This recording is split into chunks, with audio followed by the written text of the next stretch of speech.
Hi, my name is Erica Tapia, and I'm going to be talking about how to use Google Slides in your classroom, in your distance learning classroom. Um, the information I'm going to share with you is some slides that I um, co-created and co-thought with one of my future master teachers.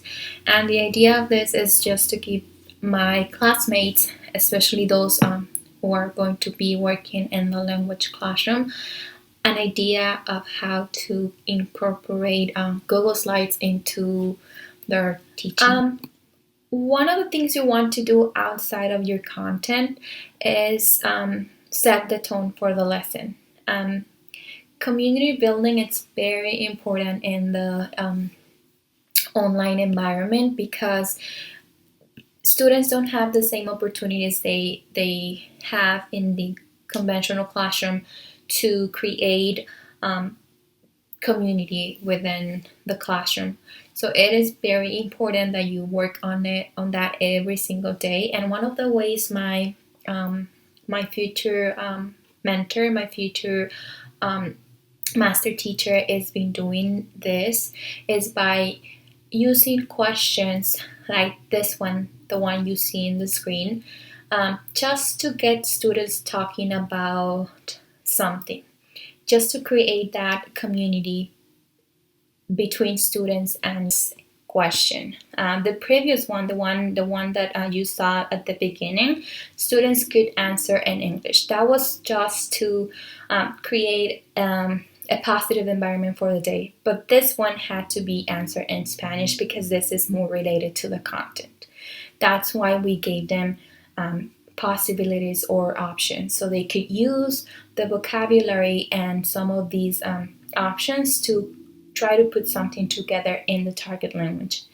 And then we jumped to the TPRS activity, which is a story that I wrote. It's kind of like a creepy, cute story about a zombie, but the idea of it is to help students acquire the vocabulary or the target structures for the unit or for the lesson in a different way. My classmates in the world language subject, they know that we work a lot with CI and comprehensible input, and TPRS is one of the ways we can accomplish that. So this is the story. As you can see here, we got just a sentence or so per slide. So the students don't get too overwhelmed with a lot of text. The idea is that they read small chunks of language and not the whole thing together. And also, you have to incorporate a lot of images that are appealing to the students. For example, this is the zombie, and as soon as they see this image of this creature, they associate the meaning of the story, and they, in a way, it becomes more interesting and engaging for them. So it is important to choose the right amount of words combined with images or pictures. Again, okay, so now you see this slide changes the background color, right? This is blue and now you got something more green. The idea of it is that students know when there's a break from the story and when you're going to start asking comprehension questions. This is a comprehension question that you need to perform every, I would say every 2 to 3 slides. You need to perform a comprehension question to check for understanding. And it is important that you give students a sort of sign or signal that this is not part of the story, that you are just checking for understanding. And one way to do that is changing the background color so they know that there's a break from the story. And this is the end of the story. Okay, so this story has an open ending.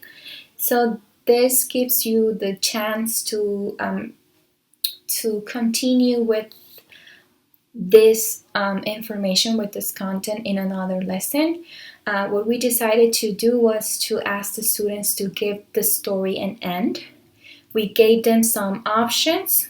We also gave them some of the words that they already know so they could use to describe the ending, to write, to complete the ending. And in general, this is just to help some of my classmates understand how can you incorporate this type of tools into the classroom. How can you use your Google Slides or PowerPoints to incorporate your content. I hope this is useful for some of you, and thank you.